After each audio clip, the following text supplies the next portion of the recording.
Hi, this is JJ Smith, and thanks for joining me this week on the weekly Wow of Spirit Stories. The story I wanted to tell this week was actually one of my very first readings when I was just figuring out this whole mediumship thing, and believe me, I was very late coming to it. My mentor had told me that they wanted me to go do a reading on four people, four strangers, because they wanted it to be somebody I didn't know. And I thought to myself, how in the world am I ever going to find four people to do readings on when people have known me as a business professional my whole life? And I was kind of concerned that they would think I might have cracked.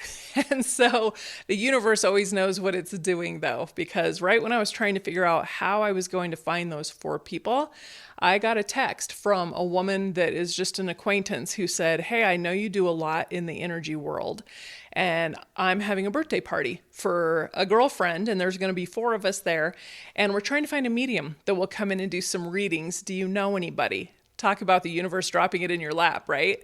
And so I said, I don't know if I can do it, but if you want me to come over and give it a try, I will. And I went over, and the messages were just boom, right on, right on. And then the third woman that I sat down with, you know how in a group there's usually going to be at least one skeptic. And that's okay, because a lot of people don't understand how this works. And for 40 some years, neither did I. But the skeptic of the group, she sat down and she had handed me an upside down picture. And I was holding my hand over the picture, and she had her arms crossed and was very grumpy. And I said, "Is it a male?" And she said, "Yes." And I said, "I feel like it's a father or a grandfather." And she said, "Yes."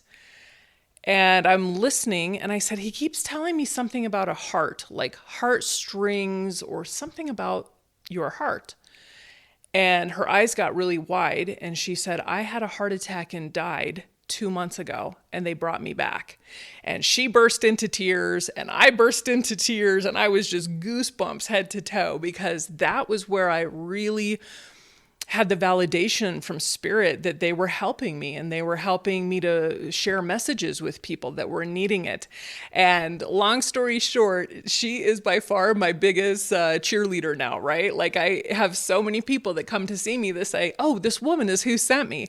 And so I always thought that was kind of funny that sometimes the biggest skeptics end up being the biggest believers after they've had a chance to experience what this is. So if you're feeling skeptical, don't worry about it. I don't have any ego around doing this. But if you'd like to come in and see if you can connect with a loved one that you would like to have some, I call it visiting hours in heaven, right? That's how I look at it, is when you share some time with your loved ones, it's like visiting hours in heaven. So I'm JJ Smith, and that's this week's version of the weekly Wow of Spirit Stories. If you would like to schedule a session, go ahead and go to my website, jjsmithmedium.com. And I look forward to meeting you. Have a great week. Thanks.